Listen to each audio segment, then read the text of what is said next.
स्वागत है आपका आपके अपने YouTube channel RKM studies centre पे। तो दोस्तों आज के इस वीडियो में हम आपको लर्निंग एंड टीचिंग का एक इम्पॉर्टेंट टॉपिक फॉरगेटिंग यानी कि विस्मृति के बारे में कंप्लीट इन्फॉर्मेशन देने वाले हैं। देखिए ये जो पेपर है आपका लर्निंग एंड टीचिंग, ये अलग अलग यूनिवर्सिटी में अलग अलग सेमेस्टर में पढ़ने को होता है। कोई यूनिवर्सिटी में सेमेस्टर 2 में पढ़ना है, कोई यूनिवर्सिटी में सेमेस्टर 4 में पढ़ना है। तो आप जिस भी यूनिवर्सिटी में पढ़ाई करते हैं अपने सिलेबस के अकॉर्डिंग इसे चेकआउट कर लीजिएगा, ठीक है। हालांकि आप कोई भी यूनिवर्सिटी से पढ़ते हो, अगर आपके सिलेबस में यह टॉपिक है तो इस वीडियो को आप लोग लास्ट तक जरूर देखिएगा। यह आपके एग्जाम में आने वाला टॉपिक होता है, बहुत ही ईजी टॉपिक है एंड यहाँ पे हम आपको बहुत ही ईजी लैंग्वेज में जो है सभी चीज़ें समझाने वाले हैं। यहाँ पे आपको नोट्स भी अच्छे से मिल जाएगा, ठीक है। तो देखिए हम लोग यहाँ पे क्या क्या पढ़ेंगे, सबसे पहले ये देख लेते हैं। तो सबसे पहले हम लोग जानेंगे विस्मृति की कॉन्सेप्ट क्या है, यानी कि concept of forgetting, meaning of forgetting, इसका अर्थ क्या होता है, विभिन्न मनोवैज्ञानिकों के द्वारा इसकी क्या क्या डिफिनेशन दी गई है, इसके क्या क्या कारण होते हैं, इस कितने टाइप्स के होते हैं, तथा विस्मृति कम करने की क्या क्या यहाँ पे जो है वो स्ट्रेटजी अपनाई जाती है। एंड यही क्वेश्चन जो है वो ज़्यादातर एग्जाम में देखने को मिलता है, ठीक है। तो चलिए वन बाय वन सभी चीज़ों को समझते हैं। देखिए सबसे पहले जानते हैं कि विस्मृति की अवधारणा क्या है, कॉन्सेप्ट ऑफ फॉरगेटिंग। देखिए नॉर्मली आप समझिए विस्मृति का मतलब होता है भूलना। किसी भी चीज़ को आप लोग याद करके जब भूल जाते हो तो उसी को यहाँ पे जो है वो शुद्ध लैंग्वेज में कह सकते हैं विस्मृति कहा जाता है। किसी सीखी हुई वस्तु को स्मरण ना कर सकना विस्मृति कहलाती है। हमारे जीवन में अनेक ऐसी बातें हैं जिन्हें हम भूल जाते हैं।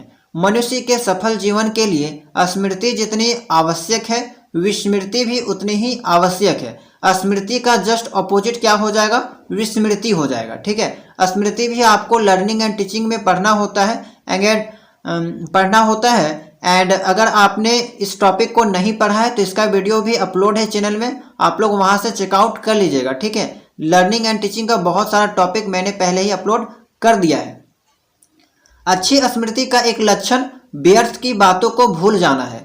अप्रिय बातों को भूल जाना ही अच्छा होता है क्योंकि इससे मानसिक तनाव दूर हो जाता है। मानसिक रोगी अप्रिय बातों को बार बार याद करता है। तो बहुत ही सटीक शब्दों में आपको यहाँ पे इसकी अवधारणा देखने को मिली है, ठीक है। आप अच्छे से इस चीज़ को समझ सकते हैं। नेक्स्ट है इसका अर्थ में आपको क्या लिख सकते हैं। तो देखिए जैसे अवधारणा था उसी टाइप का आप यहाँ पे भी लिख सकते हैं बहुत ही आसान शब्दों में कि जब हम कोई नई बात सीखते हैं या नया अनुभव प्राप्त करते हैं तब हमारे मस्तिष्क में उसका चित्र जो है वो अंकित हो जाता है। हम अपनी स्मृति की सहायता से उस अनुभव को अपनी चेतना में फिर लाकर उसका स्मरण कर सकते हैं, ठीक है। पर कभी कभी हम ऐसा करने में सफल नहीं होते हैं। हमारी यही असफल क्रिया स्मृति या फिर विस्मरण कहलाती है। दूसरे शब्दों में भूतकाल के किसी अनुभव को वर्तमान चेतना में लाने की असफलता को विस्मृति कहते हैं। यानी कि पहले अगर आपने कोई चीज़ पढ़ा है, कोई चीज़ याद रखा है, ठीक है, लेकिन जब ज़रूरत पड़ता है उस वक्त अगर आपको वो पुरानी बातें याद नहीं आती है, याद करने में आप असफल होते हैं, तो उसी को हम लोग यहाँ पे विस्मृति की संज्ञा जो है वो देते हैं। नेक्स्ट है विस्मृति की परिभाषाएं। तो देखिए विभिन्न मनोवैज्ञानिकों के अनुसार इसकी जो डिफिनेशन है वो अलग अलग दी गई है। आपके एग्जाम में अगर लॉन्ग टाइप का क्वेश्चन पूछा जाता है तो आपको ये जो डिफिनेशन है उसको इंक्लूड करना होता है। तो यहाँ पे मैंने बहुत ही ईजी वाला 3 मनोवैज्ञानिकों का डिफिनेशन लिया है। इस तीनों को आप लोग याद रखिएगा एंड एग्जाम में अगर आपको आएगा तो आप लोग इसी तीनों को लिख दीजिएगा, ठीक है। पहला है एबिंगहॉस के अनुसार विस्मरण एक निष्क्रिय मानसिक प्रक्रिया है। फ्राइड के अनुसार जो कुछ अप्रिय है उसे स्मृति से दूर करने की प्रकृति ही भूलना है। मन के शब्दों में, मन यहाँ पे एक मनोवैज्ञानिक का नाम है, इन्होंने कहा था कि ग्रहण किए गए तथ्यों को धारण न कर सकना ही विस्मृति है।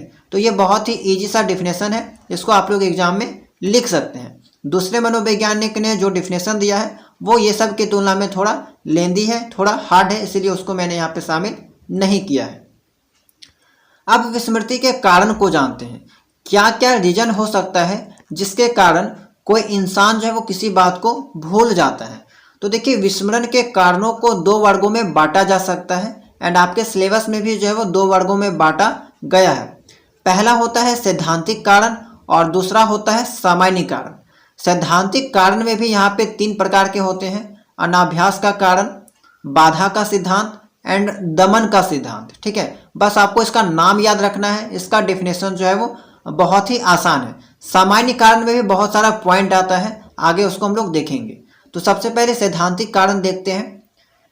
देखिए विस्मरण क्यों होता है, इसका उत्तर देने के लिए मनोवैज्ञानिकों ने विभिन्न परीक्षणों के आधार पर विभिन्न सिद्धांत प्रतिपादित किए हैं। इनमें प्रमुख निम्नलिखित हैं। पहला सिद्धांत था अनाभ्यास का सिद्धांत। तो यह सिद्धांत किसने दिया? तो थॉर्नडाइक एवं एबिंगहॉस। ठीक है, इन्होंने कहा कि विस्मृति के कारण अभ्यास का अभाव बताया है। ठीक है, यदि हम सीखी हुई बात का बार बार अभ्यास नहीं करते हैं तो हम उसको भूल जाते हैं। जाहिर सी बात है, अगर आपने 3 दिन पहले किसी टॉपिक को पढ़ा है, अगर आप उसका रिवीजन बार बार नहीं करोगे तो वो चीज़ भूल जाइएगा आप लोग। ठीक है, तो उसी को यहाँ पे कहा गया है थ्योरी ऑफ डिसयूज, यानी कि अनाभ्यास का सिद्धांत। दूसरा है बाधा का सिद्धांत। तो ये क्या है?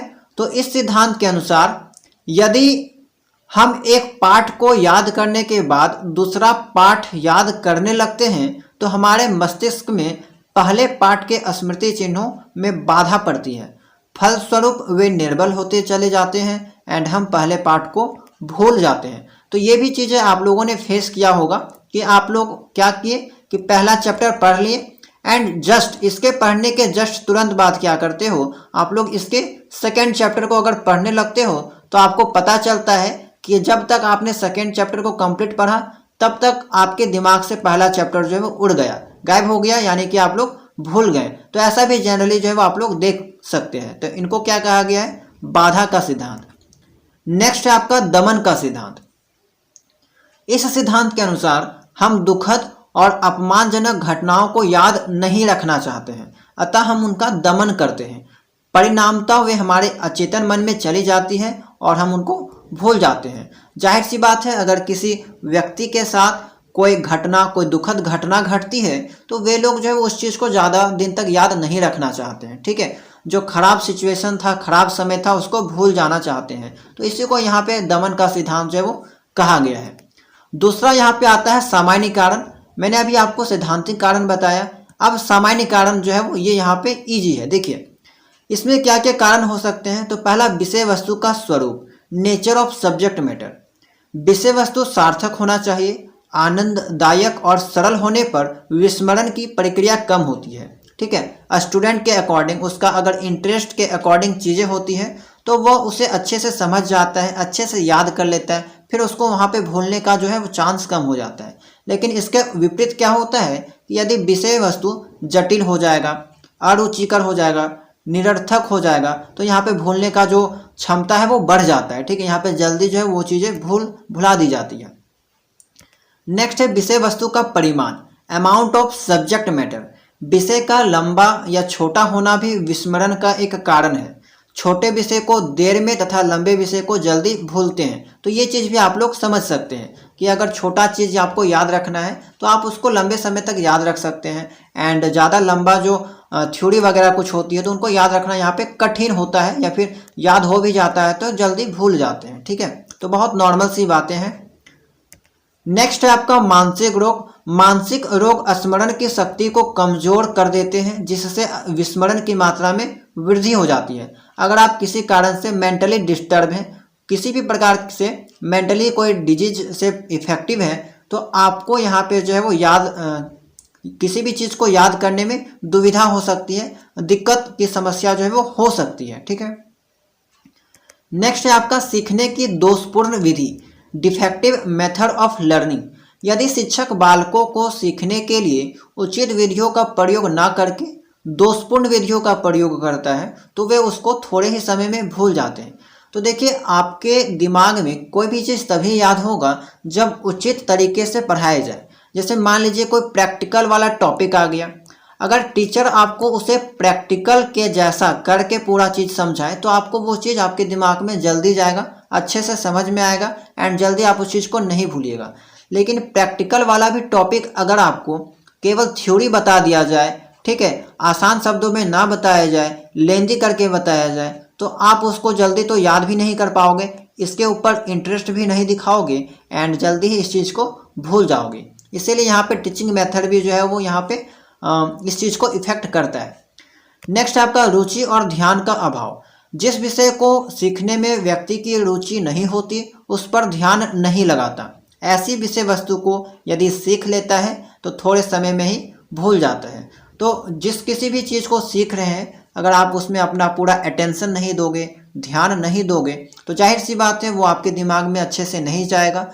जितना जल्दी आप उसको सीखोगे उतना जल्दी आप उसे भूल जाओगे, ठीक है। नेक्स्ट है समय अवधान। सीखने एंड पुनः स्मरण की क्रिया के बीच समय जितना अधिक होता है विस्मरण की क्रिया उतनी ही अधिक होती है। यानी कि अगर आप कोई चीज़ को सीख रहे हैं एंड इसका रिवीजन, ये दोनों के बीच जो टाइम होता है, अगर ये टाइम आपका ज़्यादा है तो आप जाहिर सी बात है उतनी ही जल्दी उस चीज़ को भूल जाओगे। तो कोशिश यहाँ पे किया जाता है कि बार बार जो चीज़ आप सीखें उसका रिवीजन करते रहेंगे तो आपको वो चीज़ जो है वो याद हो जाएगा। अगला यहाँ पे रीजन है आपका अधिगमकर्ता की आयु एवं वृद्धि। विस्मरण की मात्रा अधिगमकर्ता की आयु और बुद्धि पर निर्भर करती है। जो व्यक्ति प्रौढ़ और प्रखर बुद्धि का होता है उसमें विस्मरण की क्रिया धीमी गति से होती है, ठीक है। जो स्टूडेंट मैच्योर होते हैं उनका, जैसे कि यंग एज का अगर देखा जाए तो वे लोगों का दिमाग जो है वो अन्य की तुलना में थोड़ा ज़्यादा एक्टिव होता है। वे लोग जल्दी किसी चीज़ को सीखते हैं एंड जल्दी किसी चीज़ को भूलते भी नहीं हैं। तो ये चीज़ भी आप लोग आसानी से समझ सकते हैं। पुनरावृत्ति का अभाव, फिर वही बात आ गया, रिवीजन का अभाव हो जाता है। स्मृति चिन्ह पुनरावृत्ति के अभाव में धूमिल होने लगते हैं, इसीलिए याद की हुई वस्तु काफ़ी दिनों तक दोहराई नहीं जाती है एंड वह भूलने लगती है। अगला है आपका इमोशनल डिस्टरबेंस। ऐसा देखा गया है कि भय, क्रोध, चिंता, घबराहट आदि के कारण साक्षात्कार के समय याद की हुई बातें भी याद नहीं होती है, ठीक है।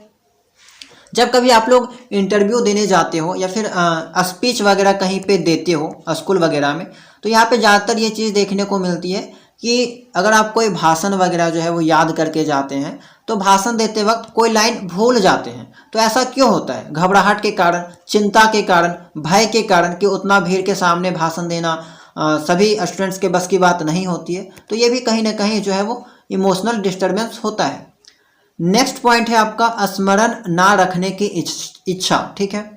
जिस बात को हम याद नहीं रखना चाहते हैं उसे भूल जाते हैं। स्टर्ट और ओकडन, ये मनोवैज्ञानिक का नाम है, इनका विचार है कि हम बहुत सी बातों को स्मरण ना रखने की इच्छा के कारण भूल जाते हैं। तो जाहिर सी बात है जिस टॉपिक पे, जिस सब्जेक्ट पे स्टूडेंट का इंटरेस्ट नहीं है, ठीक है, उस टॉपिक को जल्दी वे लोग भूल जाएंगे। ज़्यादातर अगर मैथ का टॉपिक देखा जाए या फिर इंग्लिश का टॉपिक देखा जाए तो स्टूडेंट ये सब टॉपिक को जल्दी भूल जाते हैं। लेकिन वहीं अगर साइंस में अगर उनका इंटरेस्ट है एंड उसको बेहतरीन ढंग से प्रैक्टिकल वाइज करके दिखाया जाए तो वे सब टॉपिक जो है इसकी तुलना में अच्छे से याद रखते हैं, ठीक है। तो यहाँ पे मैंने आपको विस्मृति का 10 रीजन बताया है। आपके एग्जाम में यहाँ से भी प्रश्न देखने को मिलता है, लॉन्ग टाइप क्वेश्चन में या फिर शॉर्ट टाइप क्वेश्चन में ये क्वेश्चन देखने को मिलेगा कि विस्मृति के क्या क्या रीजन हो सकते हैं। एंड अगर लॉन्ग टाइप में पूछता है तो 4 से 5 पेज आपको लिखना होता है। तो यहाँ पे मैंने आपको जो है बहुत ही आसान शब्दों में ये चीज़ बताई, ठीक है। आई होप कि आपको ये चीज़ समझ में आ गई होगी। अब हम लोग समझते हैं इसके टाइप्स के बारे में कि ये कितने टाइप्स के होते हैं। तो विस्मृति जो है वो 2 प्रकार की होती है, सक्रिय विस्मृति एंड निष्क्रिय विस्मृति। जब व्यक्ति को किसी घटना को भूलने के लिए प्रयास करना पड़ता है, ठीक है, किसी चीज़ को भूलने के लिए यहाँ पे प्रयास करना पड़ता है तो उसे सक्रिय विस्मृति कहते हैं। एंड जब व्यक्ति किसी तथ्य या घटना को स्वयं भूल जाता है, जिसको भूलने के लिए उसको किसी भी प्रकार का प्रयास नहीं करना पड़ता है, तो ऐसी विस्मृति को निष्क्रिय विस्मृति कहते हैं। एक तरह से कह सकते हैं active forgetting and inactive forgetting, ठीक है, 2 टाइप्स में बांटा गया है। नेक्स्ट है आपका कि विस्मृति कम करने की रणनीति क्या है, क्या क्या स्ट्रेटजी अपनाई जाए जिससे हम लोग जो है वो भूलना कम किया जा सकता है, ठीक है। तो देखिए ये 2 चीज़ याद रखिएगा, एक स्ट्रेटजी एंड इसका जो है वो रीजन क्या क्या है। ये दोनों क्वेश्चन अक्सर यूनिवर्सिटी के एग्जाम में जो है वो देखने को मिलता है। देखिए यहाँ पे क्या क्या हो सकता है। तो विस्मृति को निम्नलिखित उपायों का प्रयोग करके कम किया जा सकता है। पहला है स्मरण करने में ध्यान। किसी विषय को याद करते समय उस पर पूर्ण ध्यान देना चाहिए। पूर्ण ध्यान देने से विषय अधिक समय तक स्मृति में धारण किया जा सकता है। ठीक है, अगर आप कोई चीज को पढ़ रहे हैं तो अगर आप पूरा दिमाग को कंसंट्रेट करके पढ़ोगे, ध्यान लगा के पढ़ोगे, तो आपको वो चीज़ जो है वो याद अच्छे से हो जाएगी। अधिक समय तक स्मरण रखने की इच्छा। अगर कोई भी चीज़ अगर आप पढ़ते हैं तो पहले ये इच्छा बना लीजिए कि हमको ये चीज़ है वो लंबे समय तक याद रखना है, हमेशा के लिए याद रखना है। ठीक है, तभी आप उस चीज़ को याद रखेंगे। कभी कभी होता क्या है, जैसे कि मान लीजिए कि कल आपका एग्जाम है एंड आज जो है वो आप उससे रिलेटेड टॉपिक को पढ़ रहे हैं, तो उस टाइम आपके दिमाग में बस यही इच्छा रहती है कि बस ये चीज़ें जो है वो कल तक याद रहे। ठीक है, एग्जाम तक याद रहे, कल हम इसे एग्जाम में लिख लेंगे, उसके बाद ये भूल जाए तो हमको कोई दिक्कत नहीं है। तो यहाँ पे आपने इच्छा बना लिया कि आपको ये चीज़ केवल एक दिन के लिए याद रखना है। तो यहाँ पे आपको क्या करना होगा कि जो चीज़ भी आप याद कर रहे हैं अपने मन में पहले इच्छा बना लीजिए कि हमको ये चीज़ जो है वो हमेशा के लिए याद रखना है, तभी वो चीज़ आपको लॉन्ग टाइम के लिए याद रहेगी। तो अधिक समय तक स्मरण रखने की इच्छा भी आप में होनी चाहिए। नेक्स्ट है स्मरण के पश्चात विश्राम। विषय को स्मरण करने के पश्चात कुछ समय विश्राम अवश्य करना चाहिए। इस संबंध में विश्राम का अत्यधिक महत्व है। लगातार आपको कोई भी चीज़ नहीं पढ़ने को होता है। कहा जाता है कि अगर आप 30 मिनट किसी भी चीज़ को पढ़ लेते हैं तो उसके बाद आप थोड़ा सा रेस्ट कीजिए, फिर आगे जो है वो कुछ रेस्ट करने के बाद आप जो है वो आगे पढ़ सकते हैं, अध्ययन कर सकते हैं। ठीक है, पाठ को दोहराना। पाठ याद करने के पश्चात थोड़ा थोड़ा समय देकर दोहराते रहना चाहिए, उसका रिवीजन करते रहना चाहिए। पाठ को दोहराते रहने से वह अधिक समय तक याद रहता है। सस्वर वाचन। पाठ को बोल बोल कर अर्थात सस्वर याद करना चाहिए। बोल बोल कर पाठ याद करने से विस्मरण की गति मंद हो जाती है। ठीक है, यानी कि अगर आप उच्चारण करके किसी चीज़ को पढ़ते हैं तो आप वहाँ पे जब ये चांस होता है कि आप उसको कम भूलेंगे। ठीक है, साहचर्य स्थापित करना। अब इसका मतलब क्या होता है, तो पाठ याद करते समय नवीन ज्ञान को पुराने अनुभव के साथ या फिर पुराने ज्ञान के साथ कनेक्ट करके पढ़ना, कनेक्ट करके याद करना। ठीक है, तो ऐसा करने से आपको क्या होता है, जो चीज़ आप पढ़ रहे हैं, जो नया चीज़ आप सीख रहे हैं, वो चीज़ आपको लंबे समय तक याद रहता है। अगला है लय तथा पाठ। याद करते समय पाठ की प्रकृति के अनुसार लय तथा पाठ का प्रयोग करना चाहिए। अगर जो भी कंटेंट आप पढ़ रहे हैं अगर वो पोएम टाइप का है तो वो लय के साथ पढ़ें। लय के साथ पढ़िएगा तो वो चीज़ आपको लंबे समय तक याद रहेगा। ठीक है, कहानी है तो कहानी टाइप का पढ़िए तो आपको वो चीज़ अच्छे से समझ में आएगा, ज़्यादा दिन तक याद रहेगा। पाठ की विषय वस्तु। पाठ की विषय वस्तु अर्थपूर्ण होना चाहिए, क्रमबद्ध होना चाहिए, बालक की योग्यता के अनुरूप होनी चाहिए, क्योंकि इस प्रकार की विषय वस्तु को विस्मृति की गति और मात्रा कम होती है। तो जाहिर सी बात है कि जो भी चीज़ आप पढ़ रहे हैं वो मीनिंगफुल होना चाहिए, सिस्टमेटिक वे में होना चाहिए। ठीक है, आपके एज के अकॉर्डिंग होना चाहिए। अब ऐसा तो हो नहीं सकता कि आप अगर आप 5वां क्लास में पढ़ते हैं एंड आपको 10वां क्लास का चीज़ दे दिया जाए, तो जाहिर सी बात है आपको उसके अकॉर्डिंग अभी आपका मेंटल एबिलिटी जो है वो डेवलप नहीं हुआ है, आप उस चीज़ को ज़्यादा दिन तक याद नहीं रख सकते हैं, भूल जाइएगा। अगला आपका पूरे पाठ का स्मरण। बालक को पूरा पाठ सोच समझकर याद करना चाहिए। जब तक उसे पूरा पाठ याद ना हो जाए तब तक उसे स्मरण करने का कार्य स्थगित नहीं करना चाहिए, यानी कि उसको जो है रिवीजन करने का काम जो है वो स्थगित नहीं करना चाहिए। जब तक पूरा पाठ ना याद हो जाता है तब तक उसको जो है यहाँ पे उस चीज़ को रिवीजन करते रहना चाहिए, बार बार उसको अध्ययन करते रहना चाहिए। ठीक है, तो यहाँ तक ही आपका था। इतना ही टॉपिक जो है वो जनरली आपके एग्जाम में पूछा जाता है। मैंने आपको फॉरगेटिंग से रिलेटेड जो है वो यहाँ पे 6 टॉपिक बताया। ठीक है, इन 6 पॉइंट को आप लोग अच्छे से याद कर लीजिएगा। याद आपको करना ही नहीं है, बहुत ही इजी शब्दों में लिखा गया है। एक बार अगर आप अच्छे से पढ़ लेते हैं तो सभी चीज़ें याद हो जाती है। ठीक है, एंड लर्निंग एंड टीचिंग का और भी टॉपिक का वीडियो जो है पहले से चैनल में अपलोड है। तो अगर आप टीचिंग फील्ड से जुड़े हुए हैं, बीएड में अध्ययन कर रहे हैं, ठीक है, तो आप लोग चैनल को जरूर सब्सक्राइब कर लीजिएगा, क्योंकि यहाँ पे आपका जो है वो रेगुलर बेसिस पे फिलहाल बीएड का नोट्स अपलोड किया जाएगा। सभी चीज़ें जो है वो यहाँ पे बताई जाएगी। इसका पीडीएफ आपको टेलीग्राम चैनल में देखने को मिल सकता है। ठीक है, तो टेलीग्राम चैनल भी आप लोग जुड़ जाइएगा टेलीग्राम चैनल से, उसका लिंक आपको डिस्क्रिप्शन बॉक्स में मिल जाएगा। ओके, तो चलिए मिलते हैं हम लोग नेक्स्ट वीडियो में।